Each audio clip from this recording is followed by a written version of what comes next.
You are now listening to a podcast made in collaboration with the Copenhagen College Radio. Hi, and thanks for tuning in to episode 17 of the Social Media and Politics Podcast, bringing you expert insights into how social media is changing the political game. I'm your host, Michael Becerra, political scientist at the University of Copenhagen. Keep up to date with all the latest episodes by subscribing on iTunes, Stitcher, Google Play, wherever you get your podcasts. And be sure to check us out on social media. You can find us on Twitter at SMMP Podcast and our Facebook page, Social Media and Politics Podcast. Today we're going to be talking about social media and politics in Nigeria. I remember listening to a talk at a conference about the 2015 Nigerian elections. And I remember the speaker showed a video of a Nigerian man who was holding a cell phone and was saying something to the effect of, "This tool has radically changed our democracy." And that stuck with me as a way of looking at internet access or mobile data or social media as really having an impact on politics and civic engagement in developing countries. So I wanted to do an episode on that topic, and I had to do a little bit of reading about Nigeria. It's a country that has a population of around 170, 180 million people, making it Africa's most populous country. Currently, Facebook seems to reign as the king of social media, no surprise there, with about 7 million Nigerians using it. But interestingly, 97% of those users access it from a mobile device, which is something pretty significant that we'll talk about later in the show. Looking at the African continent more broadly, about 1/5 of Africans have internet access. But again, mobile penetration is very, very high. So most Africans access the internet through their mobile device. And like in a number of countries outside of the US, there are a number of local social media providers who are starting to fade away, but were very popular in the sort of infancy of social media because they were less data heavy than more mainstream providers. And so I wanted to find out more about 2015 Nigerian elections and also kind of what's going on with social media in Nigeria. Is it politically relevant? And if so, in what ways? So I've invited Yomi Kazeem to the show. Yomi is a Lagos-based writer on politics, entrepreneurship, and sports business.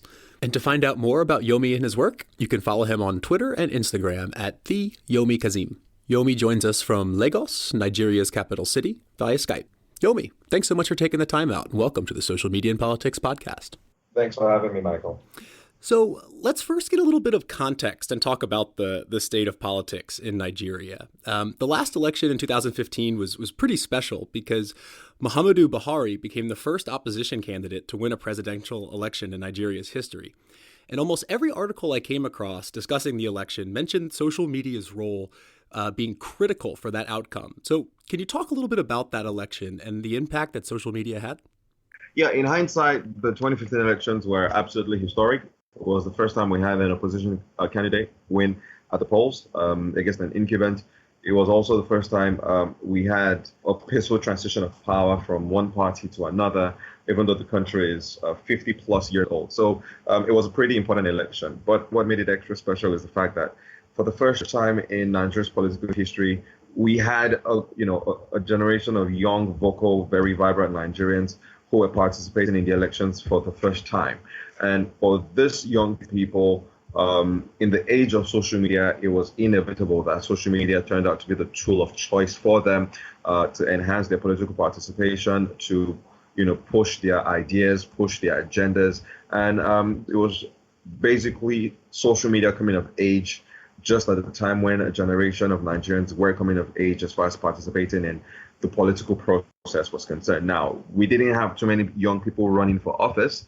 What we had, though, was a lot of young people interested in mobilizing people to vote, interested in voting themselves, also managing and holding key positions behind the campaigns. The campaign manager for the winning candidate, Muhammadu Buhari, the team that ran communications for his campaign, both of them, the two founders, the two directors of that company, they're both in their early 30s. So you're talking about really, really young people here. And a lot of people, rightly or wrongly, credit the fact that Buhari connected well with the youth, with younger people, to the fact that, he had those young guys on his campaign because they basically helped him connect with the younger demographic. So yes, social media played a huge role. It wasn't just also about pushing out agendas as well. During the elections itself, it also played an important role in pushing transparency as much as it could. We had situations where people with smartphones, people with internet access were live tweeting election results from different poll units across the country. In the past, what you'd have is you'd go vote at your polling unit, and then what happens is by hook or by crook, the result changes. To prevent that from happening, we had lots of people live tweeting election results from their polling units, and also escorting, the ballots over to the central collection center in whatever local government they were, just to keep everybody on their toes. So yes, social media was absolutely critical. It's also a little possible to overrate how important it was. That's absolutely possible. At the end of the day, how many Twitter accounts do we have in Nigeria? Fewer than 2 million in a country of 180 million people. So yes, I wouldn't say it was the difference maker for the president right now, but among young people who became a key demographic in the elections, it was absolutely important. Interesting. And you touched on this idea of transparency and citizens monitoring at the polling stations. Can you kind of restate that a little bit? The connection just cut out in terms of how that worked. In the past, you would go vote at your polling unit and say you had Barack Obama, running, and you voted for Barack Obama, and everybody else. They would count the votes in front of you guys. You would see that Barack Obama won at your polling unit.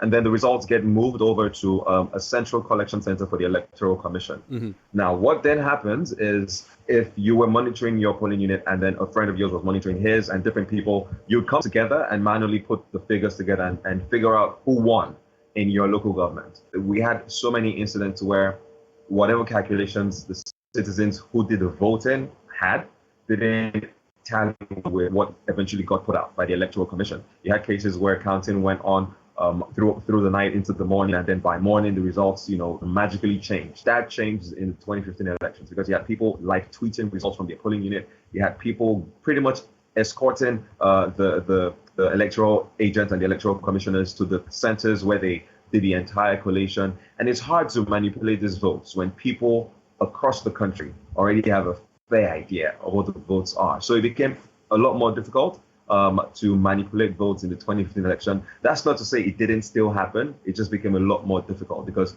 the Electoral Commission, just like the politicians and everybody else who was running for office, the Electoral Commission also came under the radar. And, post the elections, a lot of people give credit to the head of that commission, then Jaga. He actually, at the end of that year, won a couple of Man of the Year awards because a lot of people gave him the credit for ensuring possibly the freest and fairest election in modern political history in Nigeria. Mm-hmm. And was it just that citizens were using social media to communicate or monitor the elections, or was it also that they were using it to kind of organize grassroots activism, coming together in groups, debating political issues, or was it mostly just an online phenomenon? Well, some of it went offline. The truth is, the initial association between social media and politics in Nigeria had nothing to do with elections. It was actually about mobilizing to protest. And this happened, if I recall correctly right now, I probably will have to correct my dates later, but I think it happened in January of 2013. What happened was the federal government announced abruptly that the price of petrol, or you might call it gas, was going to go up a couple of about 50%, something of that sort. And in the coming week, the National Labor Union shut down the country, went on strikes. So what you had for the first time ever was a lot of people coordinating. I personally attended a meeting where you had everybody there. We all knew each other. We agreed to meet based on communication on Twitter, and we all showed up there to meet each other for the first time to talk about planning all the protests and stuff like that. So the first connection between politics in Nigeria and social media it had nothing to do with elections. It was about organizing, mobilizing, coordinating protests. And naturally, with the elections coming in, it also played a role with that as well. So you had situations where people who supported a certain party, for example, they were using social media to push their ideas online and also critically offline, because they had meetings, they had cell centers, small cells, small units where they would meet and discuss strategies and all that stuff. And also as well, the election before this one, back in 2011, even though Twitter was not anywhere near as popular as it is right now, but Facebook was a lot more popular at the time.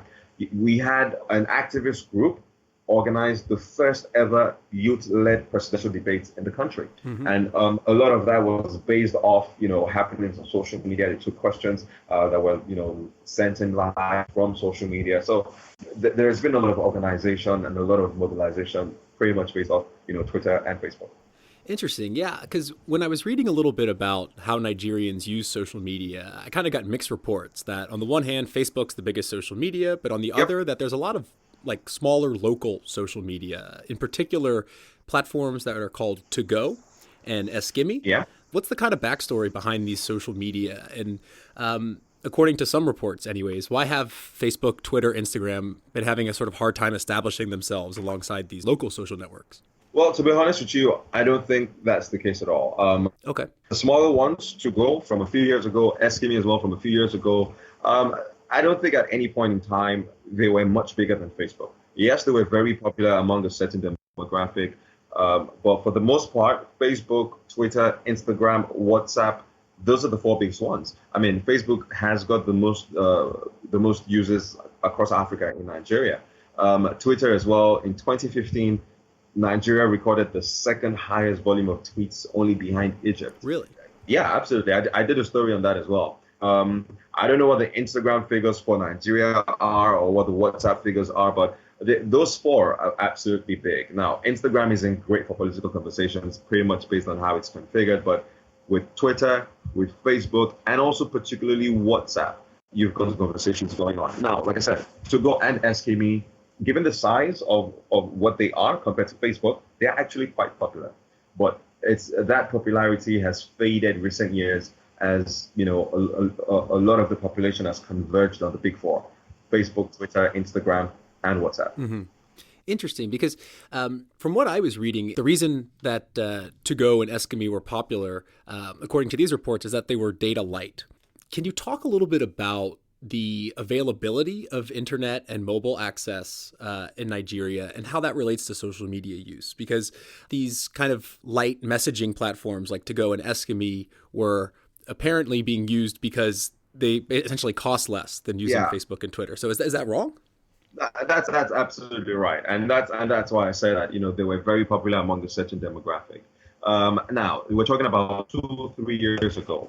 The reality between 2-3 years ago and now is very different. 2-3 years ago, it was super expensive to buy a smartphone, to buy data, and you probably also couldn't get affordable Wi-Fi. So getting online was a big deal 2-3 years ago. Mm-hmm. At some point last year, we had a mobile internet price revolution. What happened was the Nigerian Communications Commission, which is like the regulator for the telecoms industry, they basically changed a certain policy. Now, what that policy was in the past was a data floor price. So they established a line that the telcos couldn't cross as to how low they could charge for data. Now, that was pretty high, which meant that telcos couldn't charge lower than that. The idea behind that was telcos who could afford to go lower would do so in a bid to snag as much of the market as they can while kicking the other guys out. Right. Now, last year they changed that policy and they removed that data floor price. And so what happened immediately was mobile data prices started falling, and that made it cheaper and easier for a lot more people to get on the internet. Now you've got mobile internet for really, really cheap prices, which means that a lot of people can get online for next to nothing in context of what it used to cost, say 2-3 years ago. So yes, there's been a lot of access right now, which means that you don't have to plump for apps that are focused on saving data or running on less data. Right now, a lot more people are connected and for cheaper. Yeah, and I was also reading that there's kind of a special way in how they're connected, because Nigeria as a whole has, relative to the rest of the world, comparatively low internet access, but very high mobile phone adoption. So is it the case that Nigerians are basically accessing the internet from their phone? Yeah, a lot of people who are online pretty much do so from their phones. So as of January 2017, we had about 90 million plus internet users based off mobile alone. Out of 170 million, right? Yeah, out of 170 million. Now, That number might be a little skewed because Nigeria also holds the record for being the world's largest adopter of dual SIM phones. So you could have one person who's got one phone that can take on two SIM cards, and the person purchases data on both SIM cards. Or you've got one person who has got two phones that can each take two SIM cards, and so that's four SIM cards.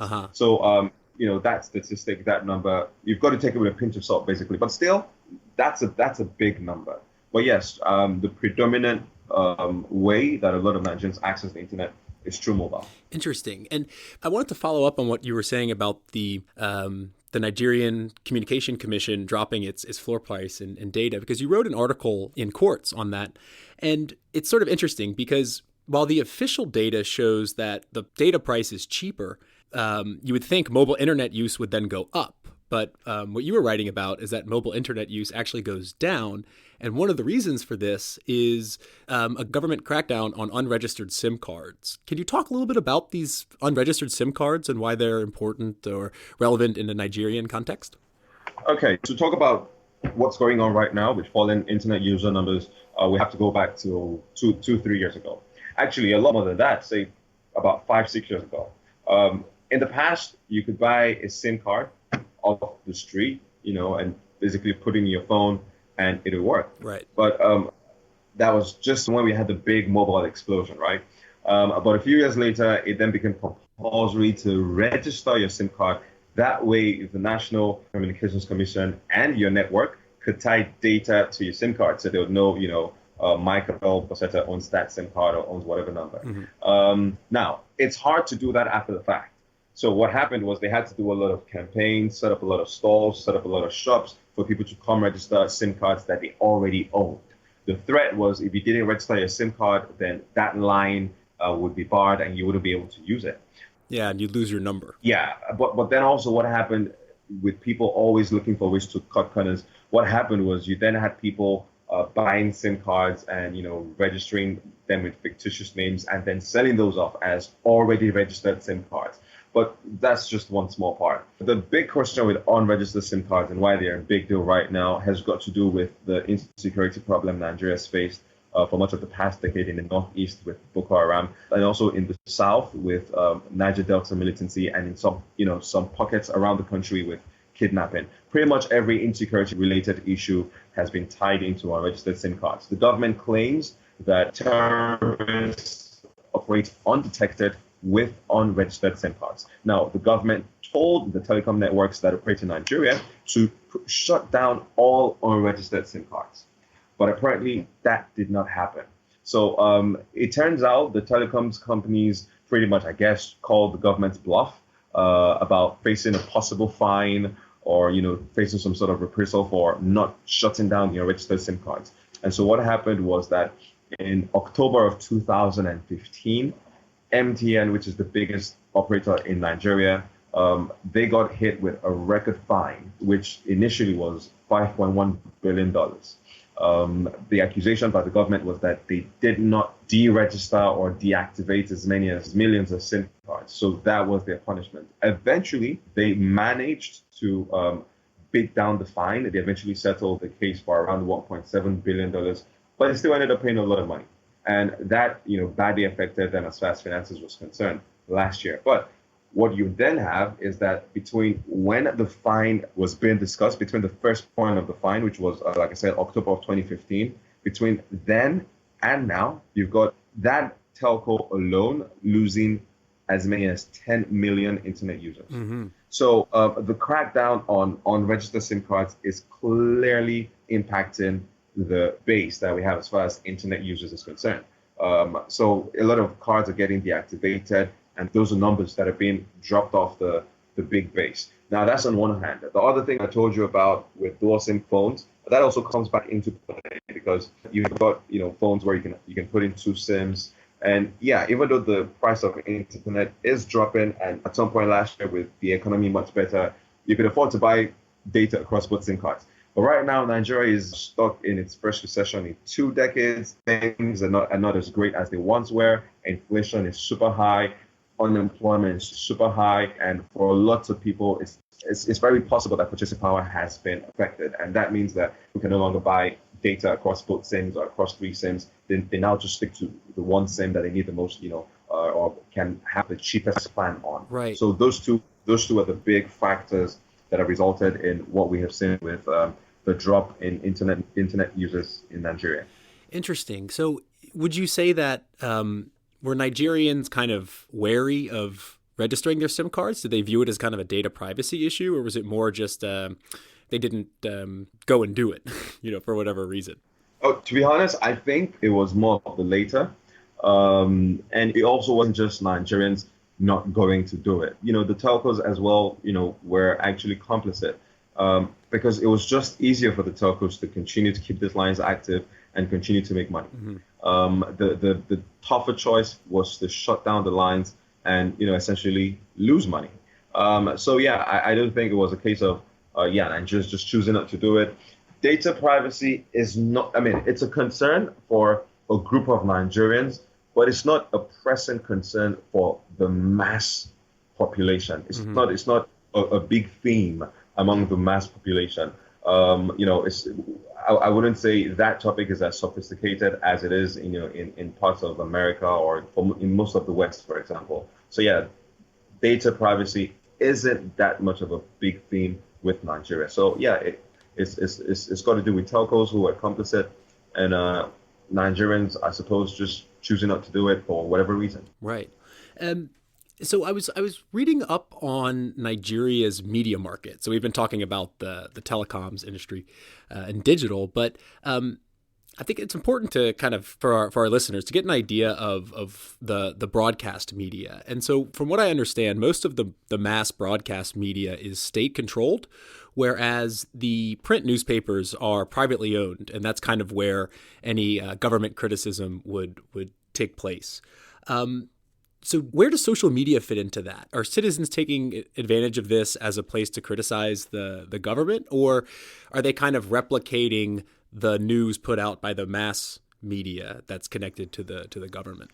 Okay, so first a small correction. I don't think it's accurate to say that most of the mass media is state controlled in Nigeria. Okay. As a matter of fact, you've got, as far as television is concerned, you've got the National Television Authority, which has stations across the country, but then you've got lots and lots of private stations.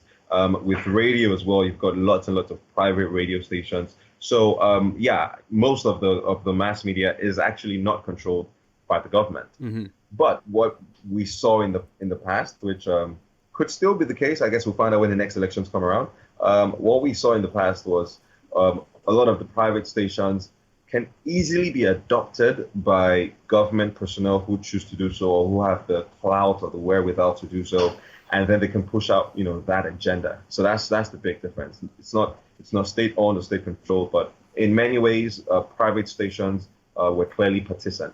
But that's on one hand. As far as where social media fits into all of this, some historical context is important. I am 27 years old, and for much of my youth and for much of my teenage years, the leader of this country was a military person. And so I pretty much saw that a lot of my uncles, a lot of my relatives, my older relatives, they couldn't criticize the government in public. Mm-hmm. Very few people were vocally critical of the government, because obviously in a brutal military dictatorship, what you have is that people tend to go missing, people tend to get jailed, and all of that stuff. So we grew up in a culture where criticizing the government publicly was frowned on, and criticizing the government publicly was not first instinct. So the urge to do so was suppressed in a lot of people. That's on one hand. The other factor was you just didn't have the platforms to criticize. So if, yes, you didn't like the government's policies, what are you going to do? I mean, you're not going to start a TV station or start a radio station or start a newspaper to talk about these things.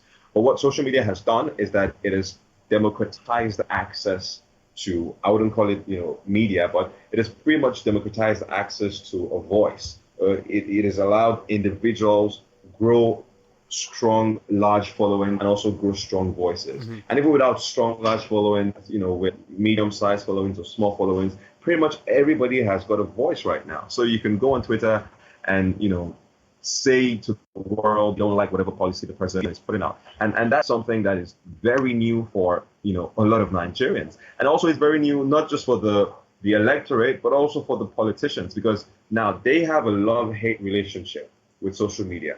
They know that it's come to stay. They know that it will continue to play big roles in elections and also in governance. And they love that because now they have access to, another point of access to the electorate. But the part they hate, which is something they're not used to, given the fact that a lot of the guys in power now have been guys who were in power 10 years ago or 15 years ago, is that for the first time possibly in their political careers, they're getting called out on a daily basis for things they used to take for granted and things they used to get away with. So for the politicians, it's a love-hate relationship. For the regular Nigerian, it's the voice that they never had. And do you've spent some time in the States, right? Yeah, I have. So having, kind of grown up under this military dictatorship and then seeing social media as a democratizing voice, as you say, do you think there's a difference in how Nigerians view social media kind of compared to Europeans or Americans who maybe take that democracy aspect for granted? Well, I mean, naturally, yes. The realities are different. The political environment is different. There are lots of big differences, and naturally that means that people will view these tools differently. Although of course you've got to say, especially now, given the realities in America as of this moment and for much of the past year, covering the elections and before the elections, yes, it has also played a big role in their politics. Lots of people are speaking out through that. But the difference, I would say, between those guys and Nigerians is that Nigerians feel only now that they actually have a voice. Those people, for much of their lives, will probably have felt like they always had a voice and then chose whether or not to use it. You could protest freely and nothing will happen to you. You could, go to, local meetings and talk about things going on with government and contribute. But like I said, when I was growing up, a lot of those things were frowned upon. And it's not just in Nigeria. In other parts of Africa, that is still the reality. You've got cases where, take Gambia, for example. You've got that case where Yahya Jammeh was voted out of office, and it gave way to a huge wave of euphoria among young Gambians because they likely must have felt like their voices have been suppressed. And you take a look at how the typical African strongman, the typical African dictator tends to operate in office. It is all about suppression of rights. It's all about suppression of dissent. It's all about suppression of the opposition as well. So you can't hold peaceful protests, for example. The opposition can't hold meetings. All of those things are critical when it comes to checking a government. None of those things have existed for a long time in the U.S. Mm-hmm. Well, Yomi, thanks so much for the perspectives and correcting me on a couple points, which just goes to show you can't trust everything you read on the internet, right? Yeah, I guess so. But thanks so much for taking the time out. Appreciate it. No worries. Thank you so much for having me. I've just been speaking with Yomi Kazeem, a Lagos-based writer on politics, entrepreneurship, and sports business. You can follow him on Twitter and Instagram at @TheYomiKazeem. And that's a wrap for this edition of the Social Media and Politics Podcast. Thanks so much for tuning in, and I hope you learned something. I know I did. If you enjoyed the show, please tell a friend. You can mention us on Twitter at SMNP Podcast or share our Facebook page, facebook.com/Social Media and Politics Podcast. And remember, we also have a Snapchat filter that I'm just itching to place at different locations in the US. So if you have any suggestions for that, tweet me, write me on Facebook, and we'll make it happen. Signing off from Copenhagen, I'm Michael Becerra. See you next time.